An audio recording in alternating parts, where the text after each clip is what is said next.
Queridos amigos, caríssimos alunos, olá vocês que estão aí estudando com disciplina, com dedicação. Aqui estou mais uma vez, diretamente dos estúdios do Supremo TV, para mais uma aula versando sobre o tema responsabilidade civil.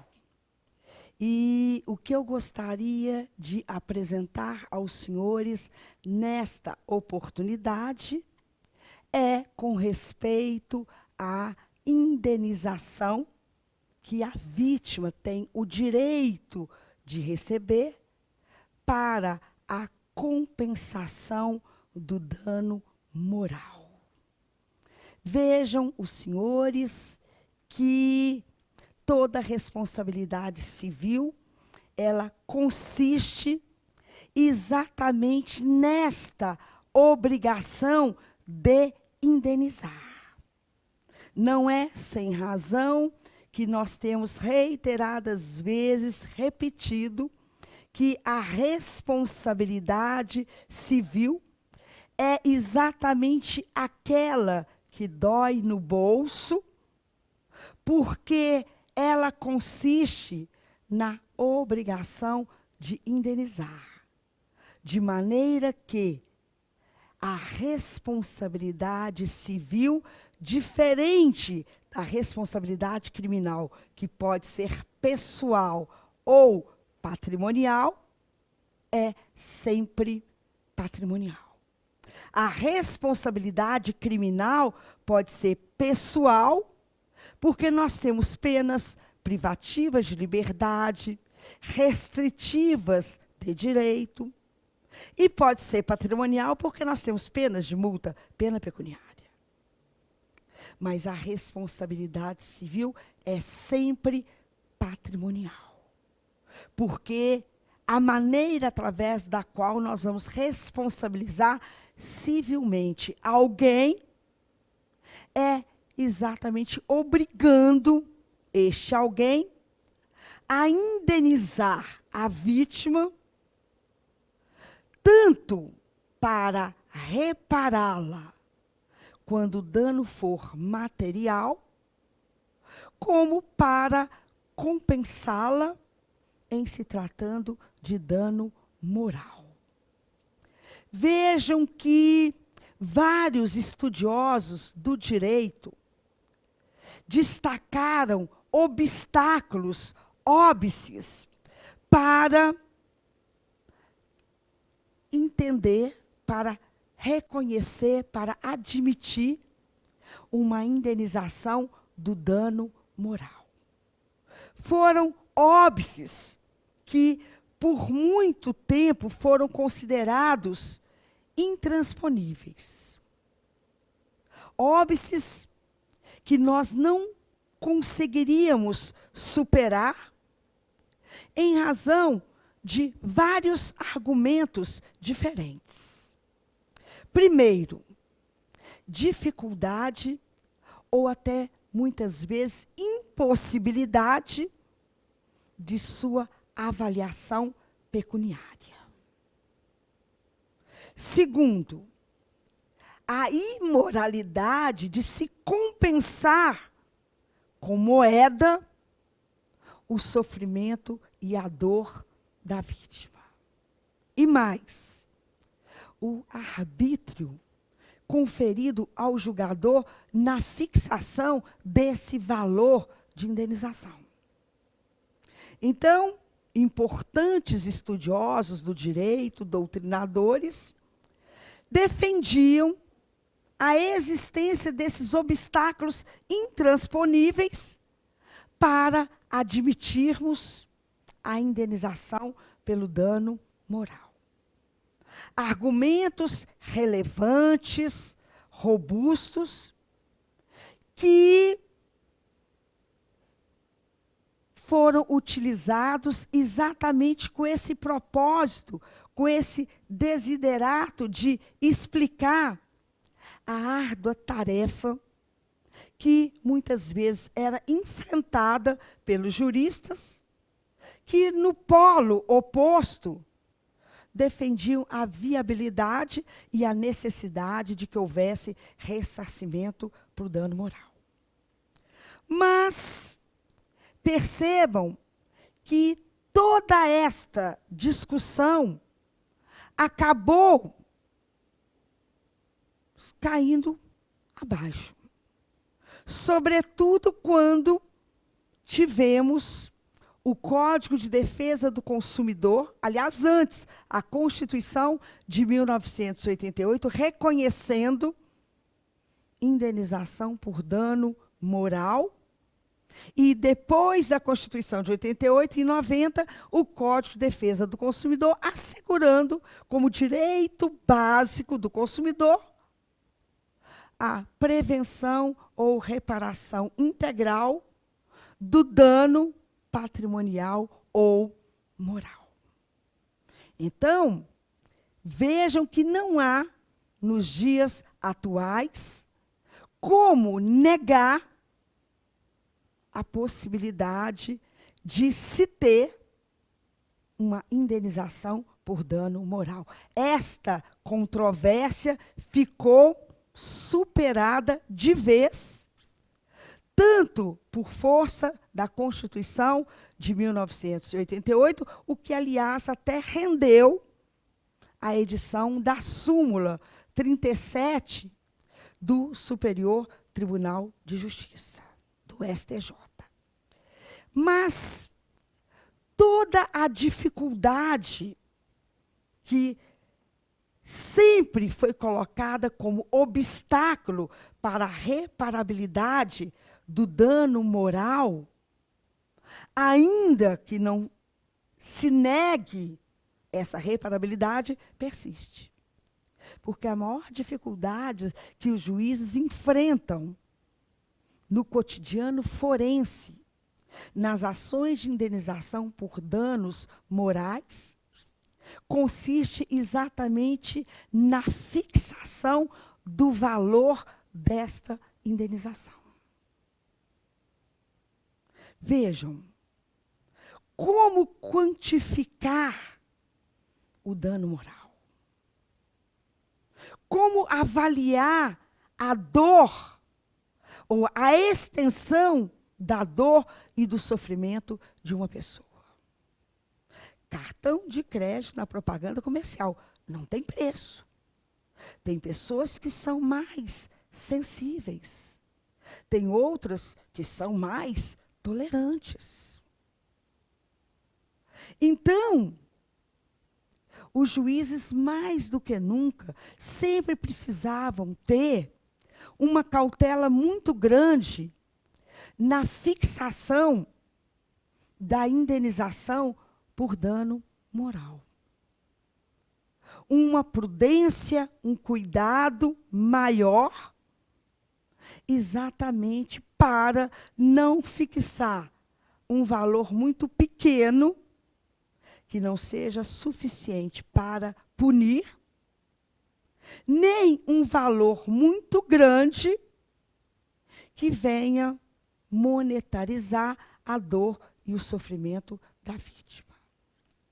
Observem que o sistema atual da reparação civil, ela tem como objetivo primeiro apenas a reparação do dano.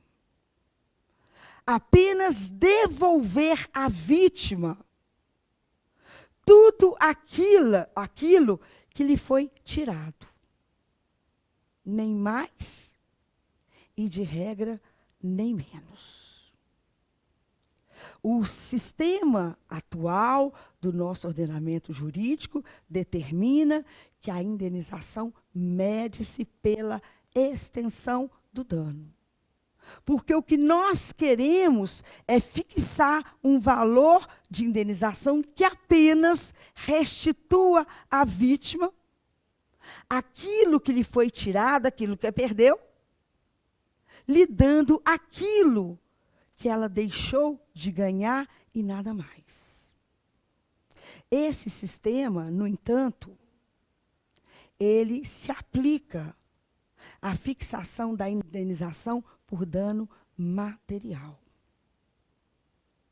Esse critério de fixação da indenização, que se determina pela extensão do dano, só se pode utilizar quando o dano for material.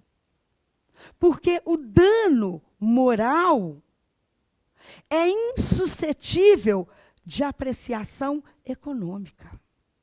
Porque o dano moral ocorre quando há lesão a direitos inerentes à condição humana, que são direitos extrapatrimoniais, insuscetíveis de valoração econômica.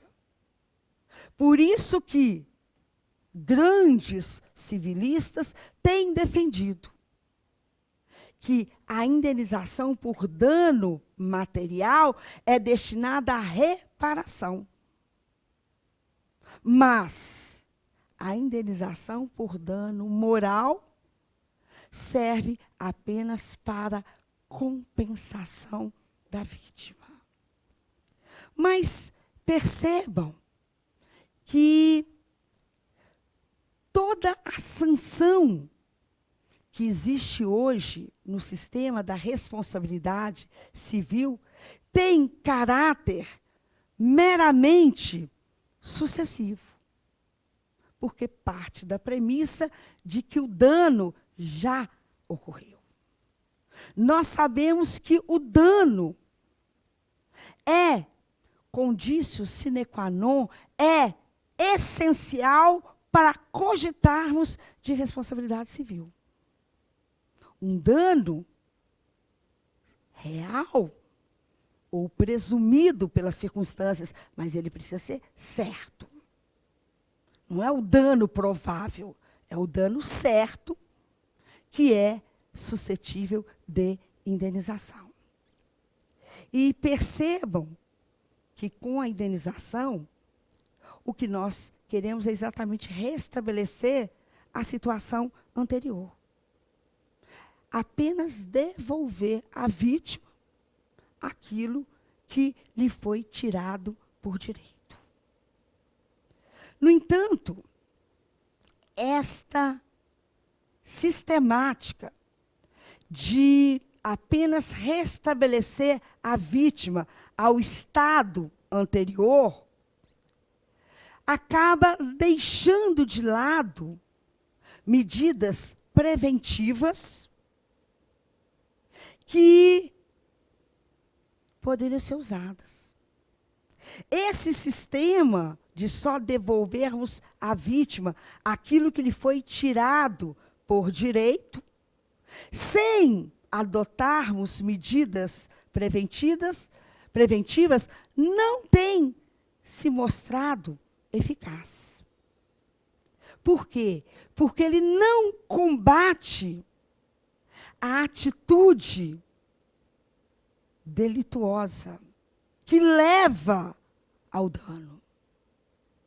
Vejam que, invariavelmente, o que nós estamos vendo é uma proliferação de danos.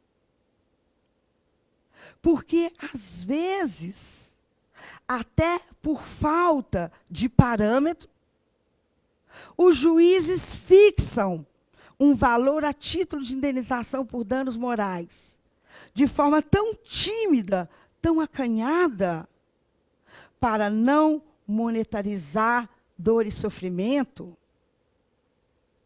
até por não conseguir quantificar essa dor e sofrimento e para não gerar enriquecimento sem causa para a vítima, mas um valor tão insignificante que não seja suficiente para punir e para intimidar as pessoas a deixarem de agir da maneira lesiva como agiram.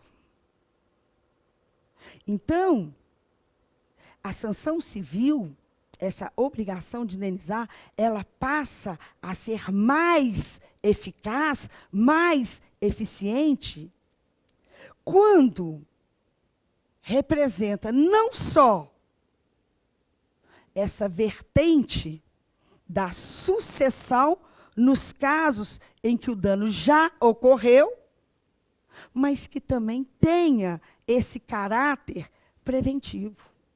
Quando nós passamos a preocupar não em punir apenas, mas em inibir condutas lesivas semelhantes.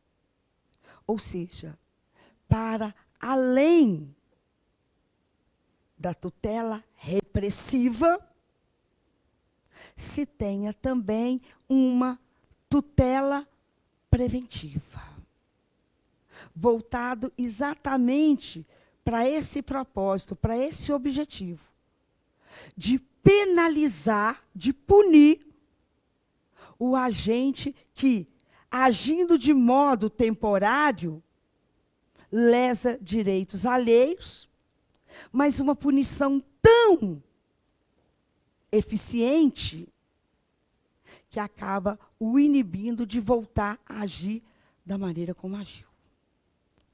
E foi exatamente nesta tentativa de se encontrar uma solução para dar maior eficácia ao sistema da responsabilidade civil, conjugando a necessidade de se dar mais ênfase às funções punitiva e preventiva que a sanção civil deve ter, é que se criou, se desenvolveu essa teoria do dano punitivo, do inglês, damage punitive. Essa teoria, ela, primeiramente, foi moldada no sistema do common law, inicialmente na Inglaterra e, posteriormente, nos Estados Unidos. Foram esses dois países, Inglaterra e Estados Unidos, que prestigiaram a teoria do dano punitivo quando houver um dano social ou meta-individual ou exclusivamente individual.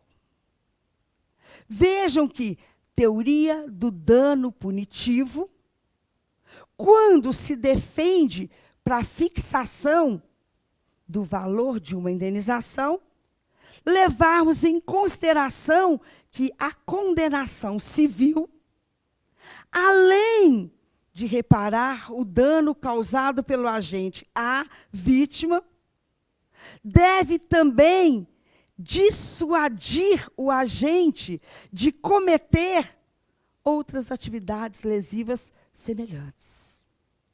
Ou seja, um valor de indenização que serve não só para punir o comportamento antissocial, mas também de desestimular comportamentos semelhantes.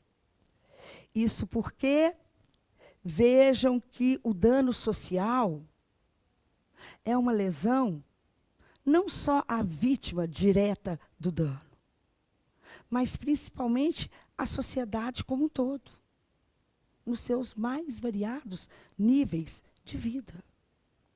E aí,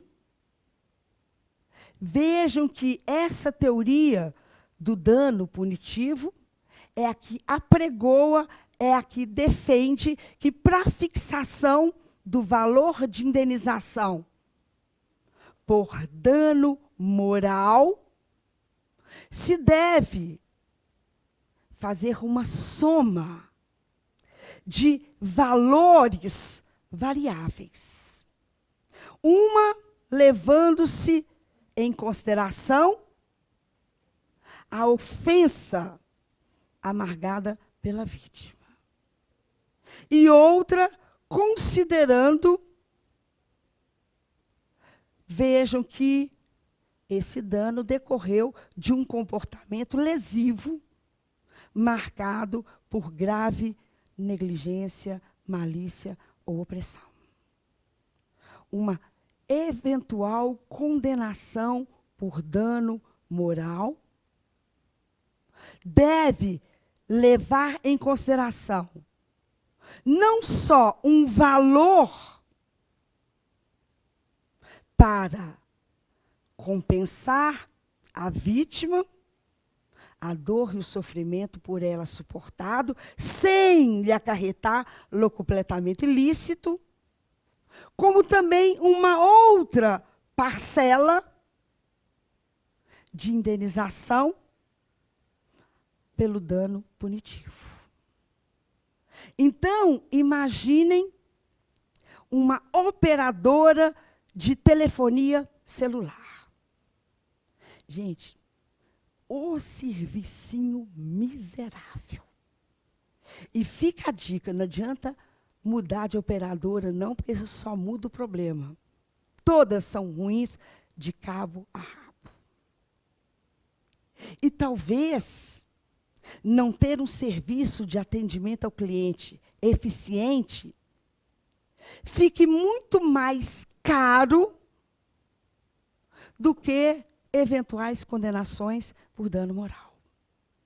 Às vezes, os valores de indenização são tão irrisórios, tão insignificantes, que a operadora de telefonia celular prefere pagar uma eventual condenação do que ter um serviço de atendimento ao cliente satisfatório. Às vezes fica mais barato. Nem todo mundo entra na justiça.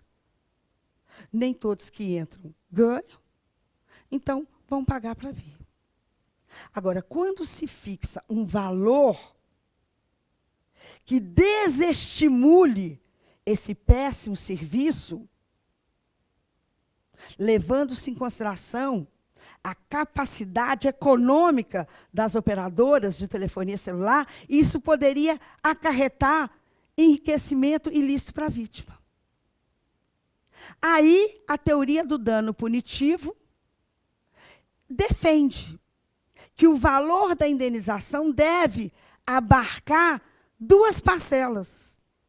Uma destinada à vítima, para compensá-la pela dor e o sofrimento, e outra destinada a um fundo, exatamente para desestimular, para prevenir, para inibir, para impedir que atos lesivos semelhantes àquele venham a acontecer. A função punitiva parte exatamente deste juízo de valor acerca da conduta do agente. A função punitiva não leva em consideração apenas a extensão do dano causado. Considera aquilo que é reprovável no comportamento do ofensor, quando faz com que os valores da indenização combinada contra ele devam ser superiores.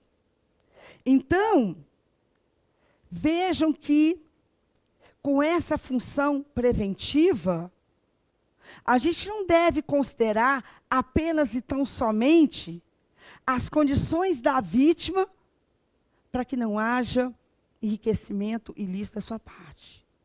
Mas, sobretudo, as condições do ofensor para que lhe seja fixado um valor de indenização que, além de reparar a vítima, de compensá-la, seja também um valor suficiente para puni-lo e para desestimulá-lo de agir da maneira lesiva como agiu. E percebam que essa teoria do dano punitivo, ela seria muito interessante para conferir eficácia em casos, por exemplo, da responsabilidade civil de produtores e fornecedores por fato de produto ou serviço. Se a gente leva em consideração só a reparação do dano, se o dano é mínimo, o valor da indenização não é suficiente para punir e muito menos para prevenir. Vejam casos em que apenas a indenização compensatória não é suficiente para inibir, para impedir que o ofensor reitere a sua conduta ilícita. Casos em que se violam direitos, sobretudo direitos personalíssimos, inerentes à condição humana. E casos nos quais se verifica a existência, por exemplo, de uma relação de subordinação. Empregador, empregado, né? Coronel e seus soldados, pastor e as suas ovelhas. Ou seja, se há essa relação de subordinação, então, talvez a punição deveria ser muito mais eficaz do que a própria reparação. Então, vejam que essa teoria, não obstante a sua ampla disseminação nos países citados, Inglaterra e Estados Unidos, ainda tem uma aplicação tímida, por uma série de razões aqui no Brasil. E a mais preponderante dessas tais razões é exatamente o entendimento de que cabe ao direito civil, como ramo do direito privado, apenas a reparação dos danos justificada no interesse privado, no interesse particular da vítima. E não necessariamente punir o ofensor, porque isso se justificaria no interesse social que justifica a responsabilidade criminal. Então, por isso que essa teoria tem pouca aplicabilidade. Aqui o que nós queremos é defender os interesses privados da vítima. Porque a defesa dos interesses sociais é cabível para o direito penal como ramo do direito público que é. Então, por isso que essa teoria, embora denote uma eficiência maior na responsabilidade civil, porque serve para reparação, punição e prevenção, é ainda pouco adotada no nosso ordenamento jurídico. Mas fica a dica, né? Porque, quem sabe, no futuro próximo, nós já estaremos levando em consideração que não se pode tomar responsabilidade civil de forma isolada. Ainda que se queira reparar, a punição vem como consequência. E como consequência da punição, a prevenção. Ainda que o objetivo seja punir, a gente pune reparando. E isso pode ser uma forma insuficiente para a prevenção. Então, interessante essa teoria que eu gostaria de apresentar como solução para o enfrentamento de todas as dificuldades que os juristas enfrentam na fixação da indenização por dano moral, exatamente em virtude da falta de parâmetros. Ok?